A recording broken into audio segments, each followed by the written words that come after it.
Praise the lord. విస్తారమైన కృపా సత్యములు గల దేవుడైన యేసుక్రీస్తు నామములో మీకు ఆయన శాశ్వత కృప చూపునుగాక.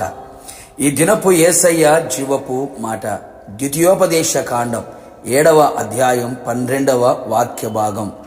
నీకు కృప చూపును. యేసయ్య సన్నిధిలో దీనులై కృపను పొందుకొని కృప వెంబడి కృపను అనుభవిస్తూ కృపలో జయగీతము పాడుచు ఆయన రాకడలో ఆయనతో కూడా ఉంటకు సిద్ధపడుచున్న నా దేవుని ప్రియ పరిశుద్ధ దైవ జనాంగమా, మనము అత్యధికముగా ప్రేమించి ఇష్టపడే యేసయ్య కృపగలవాడు, కృపాసత్యములు గల దేవుడు, కృప చూపుటకు ఐశ్వర్యవంతుడైన వాడు, కృపా సమృద్ధి గల దేవుడు, కృపా సత్య సంపూర్ణునిగా మన మధ్యలో నివసించే దేవుడు, కృపా సంపత్తి గల దేవుడై ఉన్నాడు. కృపాతిశయుడు, ఆయన కృప నిరంతరముండును. మహాకృప గలవాడు, బహువిస్తారమైన కృపగల దేవుడై ఉన్నాడు.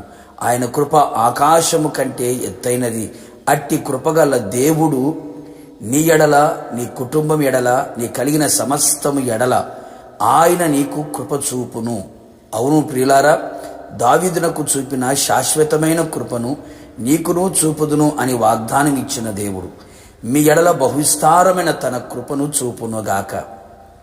మన పితరుల జీవితాలలో ఆయన తన కృపను చూపి ఎన్నెన్నో గొప్ప కార్యములు, ఆశ్చర్యమైన మహా ఆశ్చర్యమైన ఎవడు తెలుసుకొనలేని మహత్తరమైన కార్యములు జరిగించను గదా. నిశ్చయముగా నీ ఎడల ఆయన మహాకృప చూపునుగాక. ఆయన తన కృప చేత నిన్ను ఆవరించునుగాక, నిన్ను కలుసుకొనుగాక. ఆయన కృపను నీకు తోడుగా ఉంచునుగాక. ఎడబాయని నిత్యమైన శాశ్వతమైన కృప నిన్ను విడవకుండును గాక.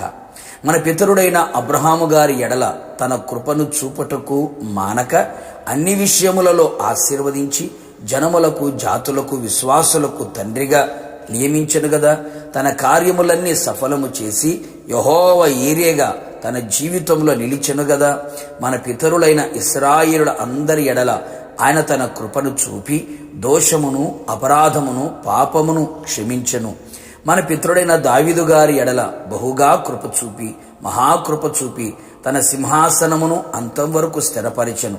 నిజమే ప్రియులారా, ఆయన భక్తులకు నిబంధన నెరవేర్చుచు కృప చూపుచు ఉండుటకు ఆయన వంటి దేవుడు ఆకాశమందైనను భూమి ఎందైనను లేడు.